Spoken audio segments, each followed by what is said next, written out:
The knock came so faint against the howling wind that Nathan Thornton almost missed it entirely, his calloused hand freezing halfway to the coffee pot as he turned toward the cabin door, and wondered if death itself had come calling on this God-forsaken winter night.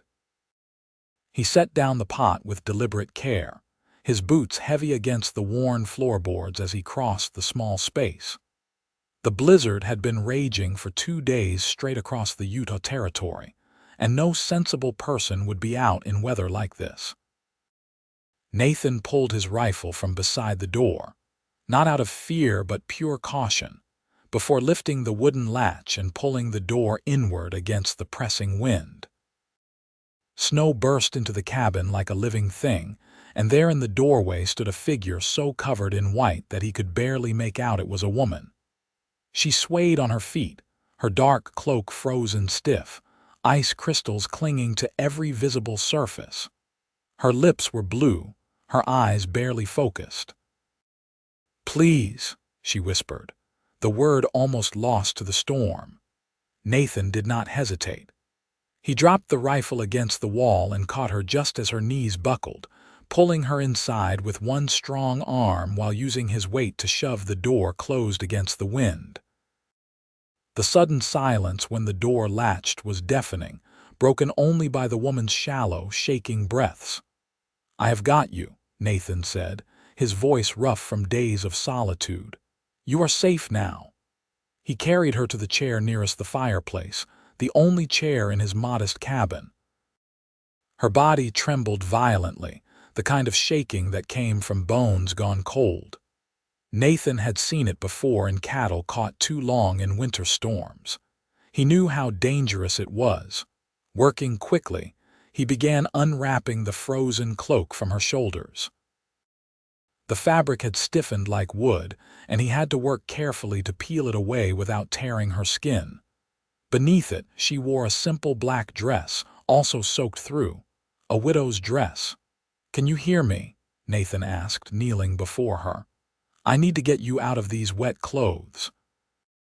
You will freeze if we do not warm you up." Her eyes found his then, dark brown and filled with exhaustion. She nodded, but her hands shook too badly to help as he removed her frozen boots, then the heavy stockings beneath. Her feet were dangerously pale.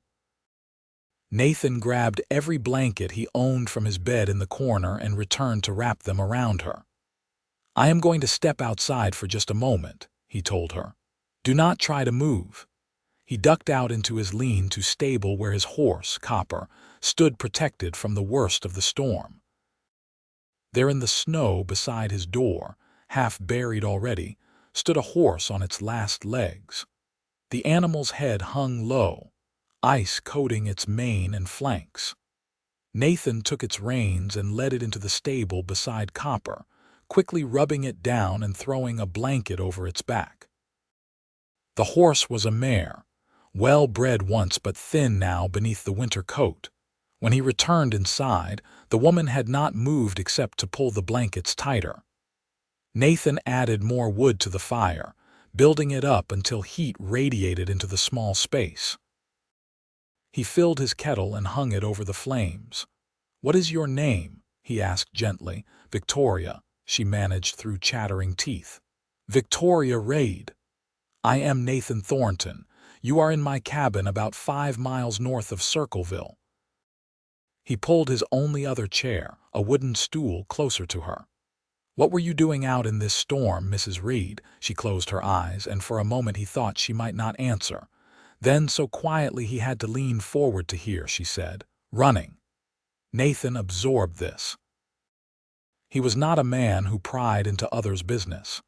Out here in the Utah Territory in the year 1885, most folks had secrets they preferred to keep. He had his own. "Well, you are safe here," he said simply. "Stay until spring if you need." Her eyes flew open at that, surprise cutting through the exhaustion. "Spring? Sir, I cannot possibly impose. Look outside," Nathan interrupted, gesturing to the window where snow pressed thick against the glass. This blizzard is not letting up anytime soon, and even when it does, we are likely snowed in until the thaw. I am offering shelter, nothing more, but I am offering it freely." Victoria studied his face, and Nathan let her look. He knew what she would see. A man of 32 years, weathered by sun and wind, with brown hair that needed cutting and a beard that had gone untrimmed for months. His hands were scarred from ranch work, his clothes simple and worn. But his eyes were honest, and perhaps she saw that too. "Thank you," she whispered finally. "I do not know what I would have done if I had not found your cabin." "You would have died," Nathan said bluntly, because it was the truth. "How long were you riding in the storm since this morning?" "I left at first light, thought I could make it to the next town before it got bad." She shook her head. "I was foolish." The kettle began to whistle. Nathan rose and prepared tea, sweetening it with precious sugar and bringing it to her. Her hand still shook too badly to hold the cup, so he held it to her lips while she drank.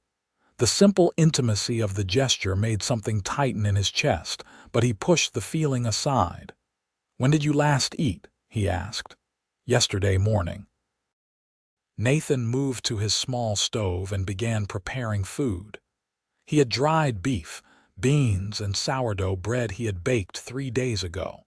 It was simple fare, but it was warm and filling.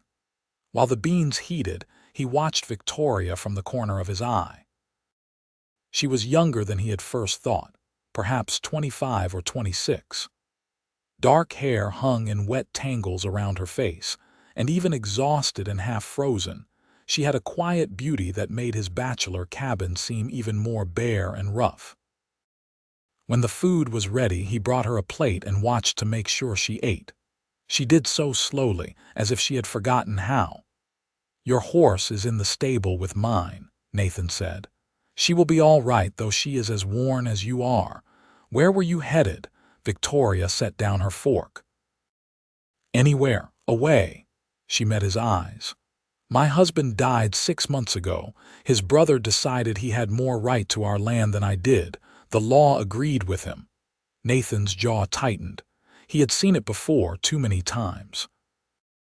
Women left with nothing when their men died, the law favoring any male relative over the widow. It was an injustice that burned in his gut. "So you left," he said. "I had no choice. He was going to force me to marry him or leave with nothing but my horse. I chose to leave." Her voice was steady despite the tremor in her hands. "I took what money I had hidden and left before dawn yesterday.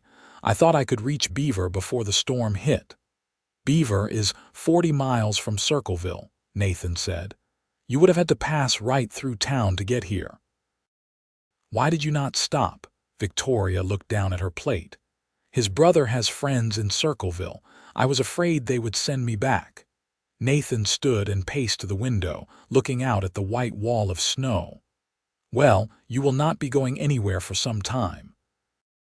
When this lets up, we will have at least 3 feet of snow, maybe more. The passes will be closed until March at the earliest." "I have money," Victoria said quickly. "I can pay you for food and shelter." He turned to face her, his expression serious. "I did not offer because I wanted payment. I offered because it is the right thing to do. Keep your money. You will need it come spring." They looked at each other across the small cabin, and Nathan saw the moment Victoria Reed decided to trust him. Her shoulders dropped slightly, the rigid tension easing just a fraction. "Thank you," she said again. "Truly." Nathan nodded and began preparing a place for her to sleep. He would give her his bed and take the floor, though he did not tell her that yet. First, he needed her warm and dry. "Can you stand?" he asked. "You need to get out of that wet dress." Victoria tried, but her legs would not hold her. Nathan caught her before she fell, and this time he lifted her easily, carrying her to the bed in the corner. He set her down gently and turned his back. "There is a nightshirt hanging on the peg there," he said, facing the wall. "It will be too big, but it is warm and dry. Can you manage, or do you need help?" "I can manage," Victoria said, and he heard the rustle of fabric as she changed. It took longer than it should have, her cold fingers fumbling with buttons and fabric, but Nathan waited patiently until she said, "All right." He turned to find her sitting on the edge of his bed, swimming in his nightshirt, her dark hair beginning to dry in waves around her face.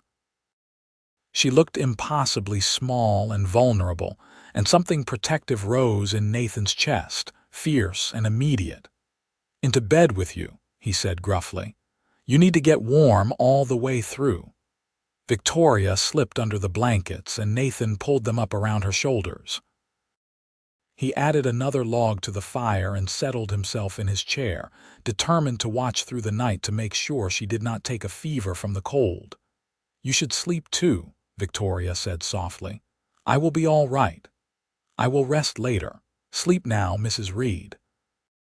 "Victoria," she corrected, her eyes already drifting closed. "Please just call me Victoria." "Victoria, then. I am Nathan." She smiled slightly, and then sleep claimed her. Nathan watched the rise and fall of her breathing, listened to the storm rage outside, and wondered what he had just invited into his carefully solitary life. The blizzard blew itself out by morning, but the world outside had transformed into an impassable sea of white. Nathan rose from his chair where he had dozed fitfully through the night, and moved quietly around the cabin, stoking the fire and starting coffee. He had hung Victoria's dress and undergarments near the hearth to dry, and he tried not to look at them too closely. The intimacy of women's clothing in his space, unfamiliar and unsettling. Victoria stirred as the smell of coffee filled the cabin. She sat up slowly, pushing her hair back from her face, and Nathan saw the color had returned to her cheeks. "How do you feel?" he asked. "Better." "Warm." She looked around the cabin in the daylight, taking in the simple space. "Thank you for letting me have your bed. Where did you sleep?" "The chair was fine," Victoria frowned. "Tonight I will take the chair. This is your home." "We will see," Nathan said, which was not an agreement but was not an argument either. He poured coffee and brought her a cup. "How are your feet?" She wiggled her toes under the blankets. "They hurt, but they have feeling. I think I was lucky." "Very lucky." Nathan returned to the stove and began making breakfast. "The storm has passed, but we are snowed in good. I will need to dig out to the stable to tend the horses. Your mare needs care."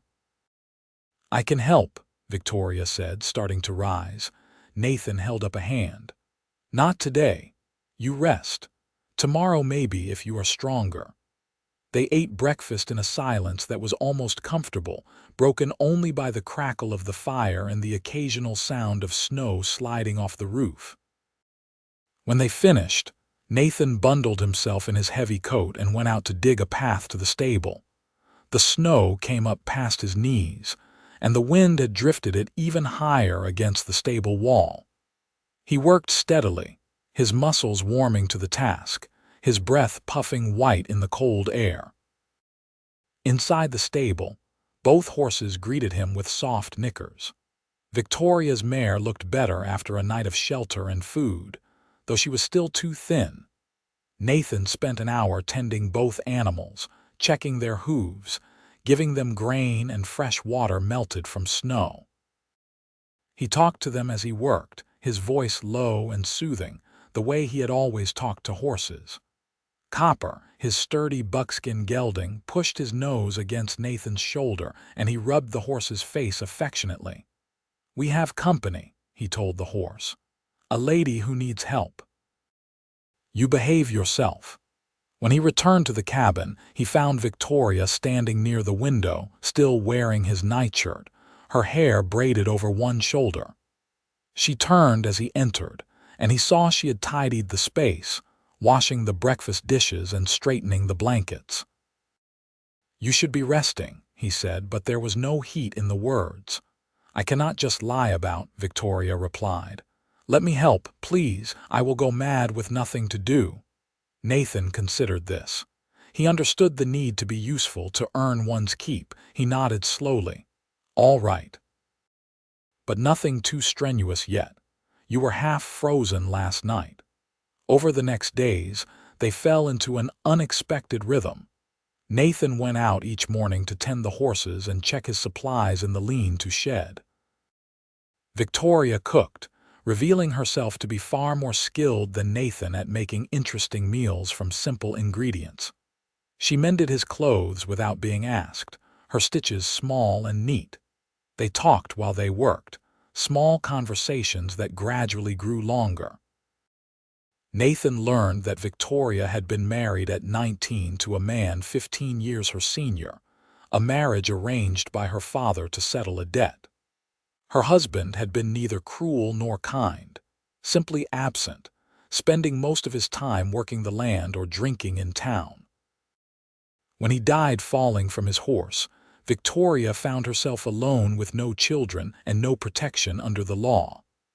"I tried to hold onto the farm," she told Nathan one evening as they sat by the fire, her hands busy with darning one of his socks.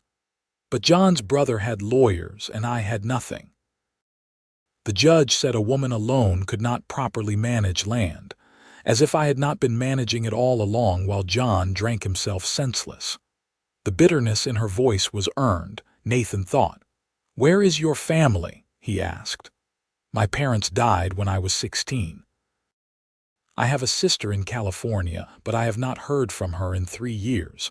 I wrote when John died, but she never replied." Victoria finished the sock and picked up another. "I have been alone for a long time, even when I was married." Nathan understood loneliness. He had chosen his solitude, building this cabin in the foothills 5 years ago after leaving his family's ranch in Wyoming. There had been a woman there, and she had chosen his brother over him. The memory did not hurt anymore, but it had taught him to prefer his own company. "I came here for the quiet," Nathan said, surprising himself with the admission. "Got tired of people and their complications." Victoria looked up at him, her needle poised. "And now I have brought complications right to your door." "Not the same kind," Nathan said. He held her gaze across the firelight. "You are welcome here, Victoria. I meant what I said. Stay until spring." Something shifted in her expression, softening the edges that grief and hardship had carved. "You are a good man, Nathan Thornton." He did not know what to say to that, so he said nothing, just added another log to the fire and listened to the wind outside. As January deepened into February, the snow piled higher, and Nathan's small cabin became their entire world. They learned each other's habits and rhythms. Nathan rose early, Victoria shortly after. They worked together to maintain the space, to care for the horses, to keep the fire going and food prepared.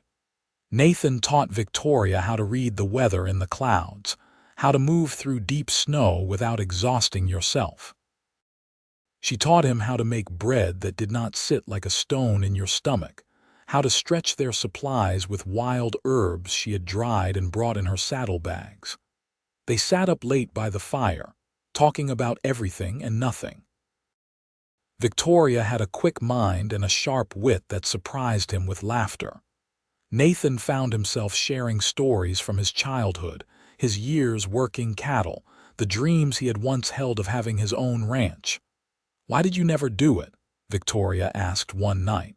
"Get that ranch." Nathan was quiet for a long moment. "Thought I needed someone to build it with. When that did not work out, I lost the heart for it. Seemed like too much for one person."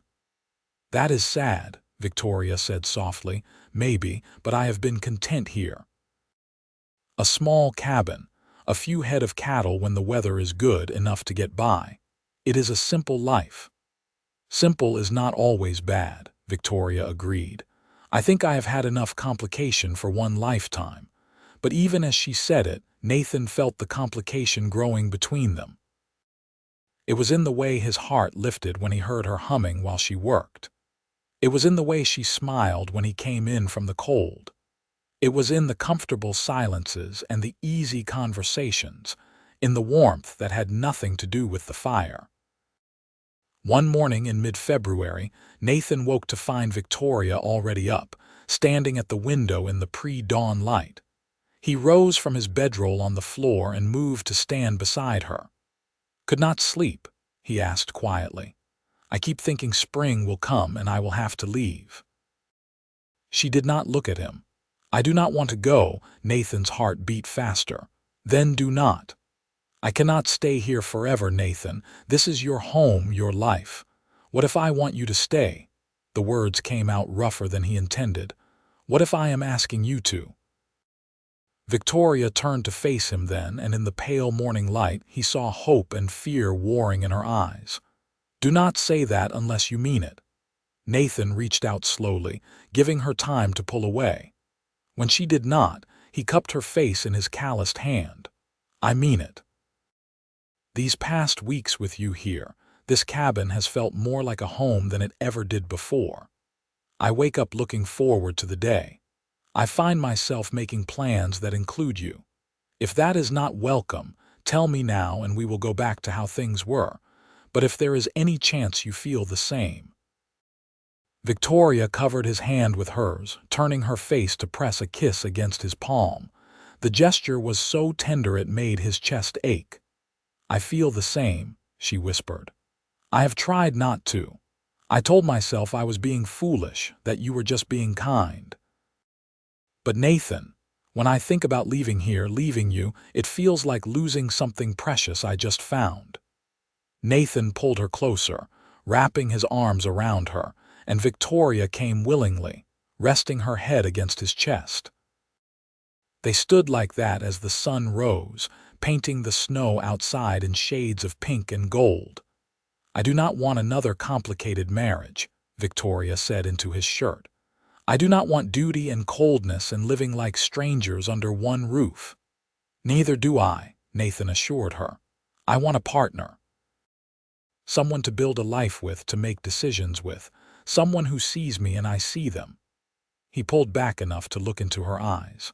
"I want love, Victoria, real love, and I think I could love you. I think maybe I already do." Her eyes shimmered with tears, but she was smiling. "I know I could love you. It would be the easiest thing in the world." Nathan kissed her then, soft and careful, a question and a promise. Victoria rose on her toes to meet him, her arms sliding around his neck, and the kiss deepened into something that spoke of loneliness ending and new beginnings.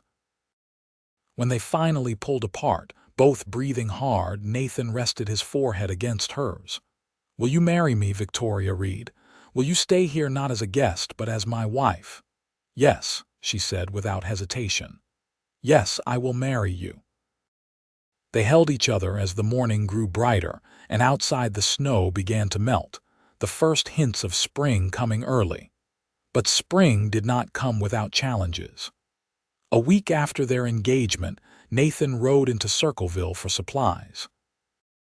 The town was small, barely more than a main street with a general store, a saloon, and a few houses. Nathan conducted his business quickly, aware of the curious looks he received when he asked for fabric suitable for a woman's dress. He was loading his purchases onto Copper when he heard a voice behind him. "Nathan Thornton, heard you had yourself some company out at your place." Nathan turned to find Samuel Pierce, a rancher from south of town. He was a hard man with cold eyes, and Nathan had never liked him. "News travels fast," Nathan said neutrally. Woman matching Victoria Reed's description was seen heading this way during that blizzard last month. Pierce stepped closer. "Her brother-in-law is offering a reward for information on her whereabouts, says she stole from him." Nathan's blood went cold, but he kept his expression calm. "That's so. You seen any strange women, Nathan?" "I see lots of strange people, Sam. You among them." Nathan swung up onto Copper. "But I have not seen anyone fitting that description. Now, if you will excuse me, I need to get home before dark." He rode out of town at a steady pace, not too fast to look like he was running, but not slow either. His mind raced as Copper carried him home through the slush and mud. Victoria's brother-in-law was looking for her. That complicated things. When he reached the cabin, Victoria took one look at his face and knew something was wrong. "What happened?" she asked. Nathan told her everything as he unsaddled Copper. Victoria listened with growing pallor. "He is saying I stole from him," she said flatly. "That is a lie.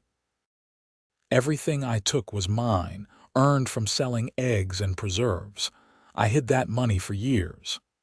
"I believe you," Nathan said, "but we have a problem. If he has the law on his side and you are accused of theft, they will take me back." Victoria's voice shook. "They will make me marry him or throw me in jail." Nathan took her shoulders firmly. "I will not let that happen. We will figure this out." Over the next days, they discussed their options. They could run, head to California or Oregon where Victoria's brother-in-law had no reach. But running meant leaving the cabin Nathan had built, the life he had made. It also meant always looking over their shoulders. "There might be another way," Nathan said one evening. "If we marry, legal and recorded, you become my wife. My responsibility. That gives you some protection under the law." "Would it be enough?" Victoria asked. "I do not know, but it is better than nothing." Nathan took her hand. "We were going to marry anyway. We just do it sooner and we make sure it is all legal and proper." 3 days later, they rode together into Circleville. Nathan had dressed in his best clothes, and Victoria wore the dress he had bought fabric for, which she had sewn herself. It was dark blue, simple but well made, and she looked beautiful in it. They went directly to the small church, where the preacher married them in a quiet ceremony with the shopkeeper and his wife as witnesses. Nathan signed the marriage certificate with a steady hand, Victoria's signature appearing below his. The preacher recorded it in his book, making it official. "You are man and wife now," the preacher said, smiling. "You may kiss your bride." Nathan did, sweetly and briefly, very aware of their audience. Victoria blushed, her hand tight in his. They were walking back to their horses when a man stepped out of the saloon. He was tall and broad-shouldered, with mean eyes and a cruel mouth. Nathan knew instantly who he was. "Victoria," the man said, his voice carrying across the muddy street. "What a surprise to find you here." Victoria's hand tightened on Nathan's arm. "Thomas. This must be the man who has been hiding you." Thomas Reed looked Nathan up and down with contempt. "Did she tell you she is a thief? That she stole money from me?" "She told me you are a liar," Nathan said calmly. "That money was hers. A court would disagree." Thomas smiled without humor. "I could have the sheriff arrest her right now." "On what grounds?" Nathan pulled out the marriage certificate from his coat. "Victoria is my wife now. Whatever happened before is settled business between her and her late husband. You have no claim on her." Thomas's face darkened. "You married her." "How convenient." "It is legal and recorded," Nathan said. "Victoria is under my protection now. If you have a problem with that, take it up with the law. But I think you will find that a husband's rights supersede a brother's claims." For a moment, Nathan thought Thomas might try something violent. His hand hovered near his belt, and Nathan readied himself. But they were on the main street with witnesses, and Thomas was not quite drunk enough or stupid enough to start a fight he might not win. "This is not over," Thomas said finally. "Yes, it is." Victoria spoke for the first time, her voice stronger than Nathan expected. "I am married now. You have no power over me anymore, Thomas. Go back to your farm and leave us alone." Thomas spat in the mud and stalked away. Nathan kept watch until he disappeared into the saloon, then turned to Victoria. "Are you all right?" he asked. She was shaking but standing tall. "I am fine. I am better than fine. Did you see his face when you showed him the certificate?" Despite the tension, Nathan smiled. "I did." They rode home together as the sun set, husband and wife now in truth and law. That night, they consummated their marriage in the small cabin, and it was nothing like Victoria's first marriage had been. Nathan was gentle and patient, taking his time, making sure she felt cherished. Victoria had never known that intimacy could be like this, tender and passionate and full of laughter when they bumped noses or had to rearrange blankets. Afterward, they lay tangled together in the narrow bed, and Victoria felt something inside her that had been closed and cold begin to thaw. "I love you," she said into the darkness. "I did not think I would ever say those words and mean them, but I do. I love you, Nathan." He kissed her forehead, her cheeks, her lips. "I love you too. I did not think I wanted anyone in my life, but now I cannot imagine it without you." Spring came in earnest in late March, the snow retreating, green pushing up through the brown earth. Nathan and Victoria worked together to prepare the land around the cabin for planting. They talked about the future, making plans. "We could expand," Nathan said one morning as they worked in what would become a garden. "Build another room, maybe two, get more cattle, make this into a real ranch." "I would like that," Victoria said. She leaned on her hoe and looked at the mountains rising beyond the cabin. "I would like to build something here, something that is ours." They hired a man from town to help Nathan add 2 rooms to the cabin that summer. Victoria proved herself handy with a hammer, and she worked alongside the men, much to their surprise. By August, they had a proper bedroom, a separate space for storage, and a larger main room for living and cooking. Victoria planted an ambitious garden and tended it carefully. She also began raising chickens, building a coop with scrap wood and Nathan's help. By fall, they had eggs to sell in town, and Victoria's preserves became sought after by the townspeople. Nathan bought 6 head of cattle and began building his herd.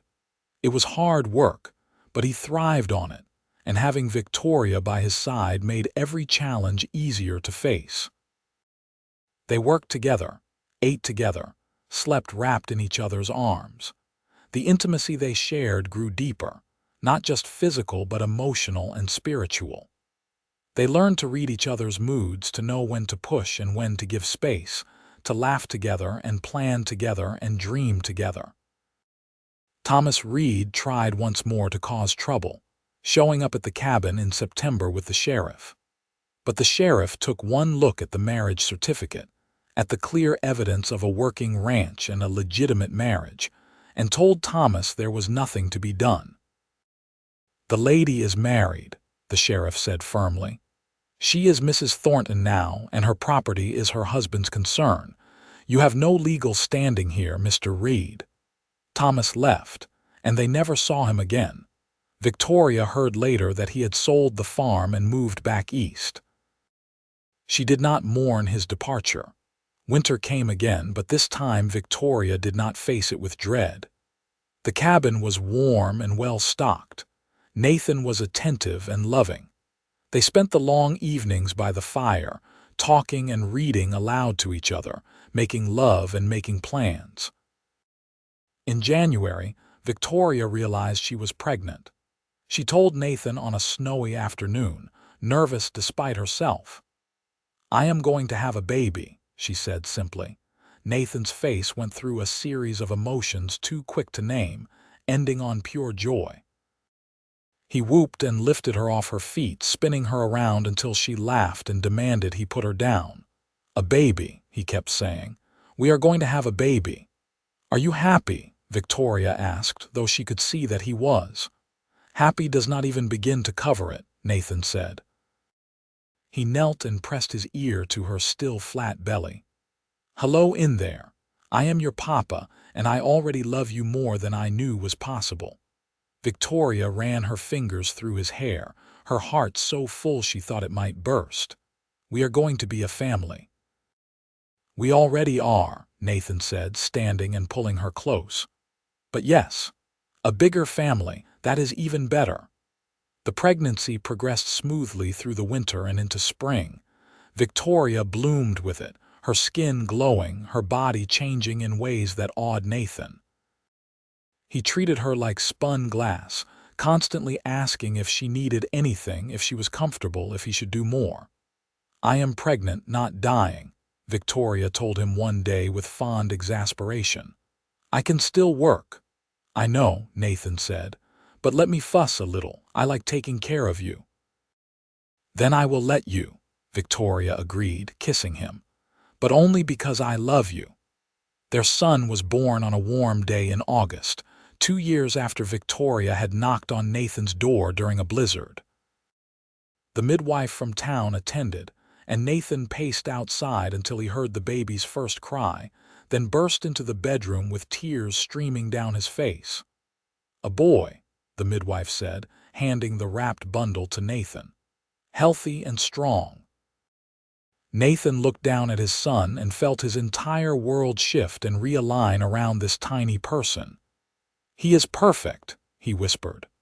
"Let me see him," Victoria said tiredly from the bed, and Nathan carefully placed the baby in her arms. She looked down at their son, touching his tiny fingers, his soft cheek, and smiled through her own tears. "What should we name him?" Nathan asked. They had discussed names for months but had not settled on one. Now, looking at their son, Victoria said, James Red Thornton." "James," Nathan repeated. "I like that. Hello, James. Welcome to the world." Life settled into a new rhythm with a baby in the house. Nathan proved to be a devoted father, taking his turn with night feedings and diaper changes without complaint. Victoria marveled at the tenderness in this strong, rough man as he cradled their son, singing old cowboy songs in his rumbling voice until James fell asleep. The ranch prospered. Nathan's herd grew, and he hired a young man from town to help with the work. Victoria's garden and chickens provided steady income. They were not rich, but they were comfortable, and more importantly, they were happy. When James was 2, Victoria discovered she was pregnant again. This time Nathan was more prepared, though no less excited. Their daughter was born in the spring, a loud, red-faced baby girl with dark hair like her mother. "What about Elizabeth?" Nathan suggested. "We could call her Lizzie." "Elizabeth Thornton," Victoria said, testing the name. "Yes, that is perfect." With 2 children, the cabin that had once seemed too small for one man alone now felt full of life. There was always noise, always activity. James toddled after his father, trying to help with ranch work. Lizzie was a happy baby who smiled at everyone and everything. On their 5th wedding anniversary, Nathan gave Victoria a gift. It was a deed, officially transferring half ownership of the ranch to her name. "I do not understand," Victoria said, looking at the legal document. "The ranch is already ours." "In practice, yes," Nathan said. "But legally, everything was in my name. I wanted to change that. You have worked as hard as I have to build this place. You deserve to have your name on the deed. We are true partners in this, Victoria, in every way." Victoria looked at the deed with her name written in careful script, and she thought about the woman she had been 5 years ago, desperate and alone, fleeing a life that had tried to trap her. She thought about the knock on a cabin door, about a cowboy who had said she could stay until spring, about how that simple kindness had changed everything. "Thank you," she said, kissing Nathan softly. "For this, for everything. For giving me a life I did not know I could have." "Thank you for knocking on my door," Nathan replied. "For trusting me. For building this life with me." They held each other as the evening settled around them, their children playing nearby, the ranch spreading out beyond the windows. It was not the life either of them had planned, but it was better than anything they could have imagined. Years passed in a blur of hard work and simple pleasures. James grew into a thoughtful boy who loved the horses and spent hours in the stable with his father. Lizzie was bright and curious, always asking questions, always into something. When James was 8 and Lizzie 6, Victoria had another baby, a son they named Daniel. The ranch expanded. Nathan built a proper barn and a larger house, though they kept the original cabin as a workshop. The herd numbered nearly 50 head now, and they employed 3 men full-time. Victoria's chicken operation had grown into a thriving business, and she had added ducks and geese. People in Circleville spoke of the Thorntons with respect. They had built something solid and lasting through honest work and determination. But more than that, anyone who saw Nathan and Victoria together could see the love between them, still strong after all the years. On quiet evenings, when the children were in bed and the work was done, Nathan and Victoria would sit on the porch of their house and watch the sun set behind the mountains. Sometimes they talked about the years behind them, but more often they talked about the future. "Do you ever think about that night?" Nathan asked one summer evening when they had been married 10 years. "When you knocked on my door during the blizzard?" "All the time," Victoria said, laced her fingers through his. "I think about how close I came to not finding your cabin. How I almost gave up and stopped riding. I think about how different my life would be if I had not knocked, if you had not answered." "I think about it too," Nathan admitted. "I think about how lonely I was before you came, even though I did not realize it at the time. I thought I was content alone, but I was just existing. You made me live again." Victoria leaned her head on his shoulder. "We saved each other."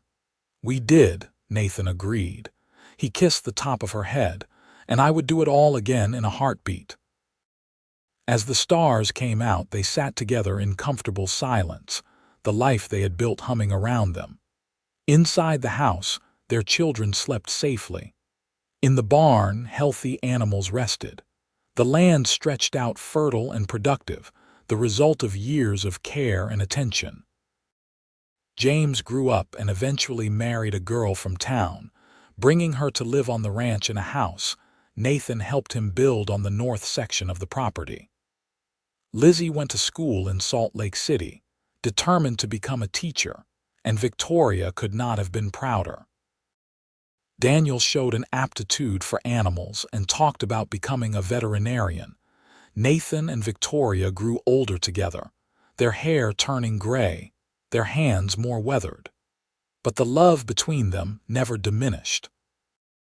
If anything, it deepened with the years, seasoned by shared struggles and joys, by children raised and storms weathered. On their 30th wedding anniversary, their family gathered at the ranch. James and his wife had given them 3 grandchildren. Lizzie had come home from the city where she taught school. Daniel was there with his fiancée, a smart young woman who shared his love of animals. After dinner, as the family sat around talking and laughing, James raised his glass. "To my parents," he said, "who taught us what real love looks like, what commitment and partnership mean, who built something lasting and good from almost nothing." Everyone raised their glasses, and Nathan felt Victoria's hand slip into his under the table. He squeezed it gently, grateful beyond words. Later, when everyone had gone and they were alone again, Nathan and Victoria walked out to look at the stars, something they had done countless times over the years.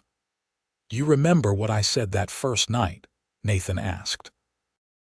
"When you told me your name and I told you to stay until spring if you needed." "Of course I remember," Victoria said. "It was the kindest thing anyone had ever said to me." "I had no idea then what I was really offering," Nathan said. "I thought I was just giving temporary shelter.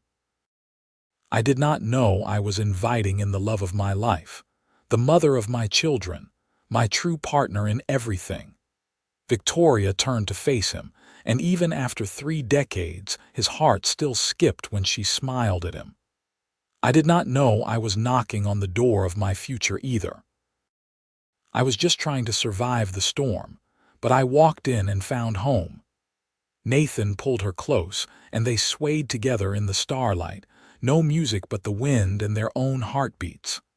The ranch stood solid around them, a testament to what they had built together. Their children and grandchildren were healthy and happy. The life that had started with a desperate knock during a blizzard had blossomed into something rich and full. "I love you," Nathan said, the words as true and necessary as the first time he had spoken them. "I will always love you." "And I love you," Victoria replied. "My cowboy who took in a frozen widow and gave her everything." They held each other under the vast Utah sky, and the stars looked down on a love story written in survival and choice, in kindness and courage, in the everyday acts of building a life together. It was a simple story in many ways, but it was theirs, and it was beautiful. The years continued to pass gently. Nathan and Victoria watched their grandchildren grow, taught them to ride and garden and care for the land. They attended Daniel's wedding and helped Lizzie set up her own school in Circleville. They celebrated every birth, every achievement, every milestone as the family they had created together continued to expand and flourish. On their 40th anniversary, Victoria woke to find Nathan already awake beside her, watching her with the same tenderness he had shown since the beginning. "Good morning, Mrs. Thornton," he said, his voice rough with age but warm with love. "Good morning, Mr. Thornton," she replied, as she had every morning for 40 years. "What are you thinking about?" "Everything," Nathan said. "I was thinking about the young woman who knocked on my door, half frozen and desperate. I was thinking about the scared man I was, hiding in this cabin from life. I was thinking about how we found each other against all odds and built this." He gestured to the window where morning light streamed in, illuminating the home they had made, the land they had cultivated, the life that had grown from a single act of compassion on a winter night. "I was thinking about how grateful I am," Nathan continued. "For every day, every moment, every challenge, and every joy, for you, always for you." Victoria felt tears slip down her cheeks, but they were happy tears. "I am grateful, too, for the storm that led me here, for your kindness, for every single day we have had together." They rose and dressed and went about their day, but that evening their family gathered again for a celebration. The house was full of noise and laughter, grandchildren running everywhere, children and their spouses helping prepare food, friends from town joining the festivities. As Nathan stood at the head of the table and looked around at all these people, this family that existed because a widow had knocked during a blizzard and a lonely cowboy had said she could stay, his heart overflowed with gratitude. This was what he had built. Not just a successful ranch, though he was proud of that, but a legacy of love and family, of kindness repaid 1,000-fold. "Thank you all for coming," he said, his voice carrying over the conversations. 40 years ago today, I married the love of my life. I thought I was saving her, but the truth is we saved each other. Everything good in my life, everyone in this room, exists because of that day and the choice we made to build a life together." He turned to Victoria, who stood beside him with tears in her eyes. "I love you more today than I did 40 years ago, and I loved you then with everything I had. You made my life meaningful. You gave me purpose and joy and a reason to wake up every morning grateful for another day. You are the best choice I ever made." Victoria reached up to cup his weathered face in her hands. "And you are mine. I love you, Nathan Thornton. Thank you for opening your door. Thank you for opening your heart. Thank you for every single day." They kissed, and their family cheered, and the celebration went long into the night. The ranch house glowed with light and warmth, a beacon in the darkness, just as it had been for decades. When everyone had finally gone home or gone to bed, Nathan and Victoria walked out one more time to look at the stars. They moved more slowly now, their bodies feeling their age, but their hands were firmly clasped. "You think it will last?" Victoria asked quietly. "Everything we built." "I think we built it on a strong foundation," Nathan replied. "Love, honesty, hard work. We taught our children those values. They will pass them to their children.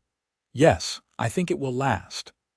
They stood in the cool night air, listening to the sounds of the ranch settling around them, the horses moving in the barn, the cattle lowing in the distance, the wind whispering through the grass. "I would not change a single thing," Victoria said. "Not one moment, not one choice." "Neither would I," Nathan agreed. "Except maybe I would have kissed you sooner." Victoria laughed, the sound carrying across the open land. "You kissed me plenty soon enough." "Still," Nathan said, grinning, "I wasted valuable kissing time." They walked back to the house together, and Nathan helped Victoria up the steps, his hand steady on her elbow. Inside, they prepared for bed with the comfortable routine of 40 years of marriage. They lay down together, and Nathan pulled Victoria close, her head resting on his chest the way it had thousands of nights before. "Stay," Nathan murmured sleepily, echoing the words that had started everything. "Stay with me." "Always," Victoria promised, "until spring and beyond. For all the springs to come."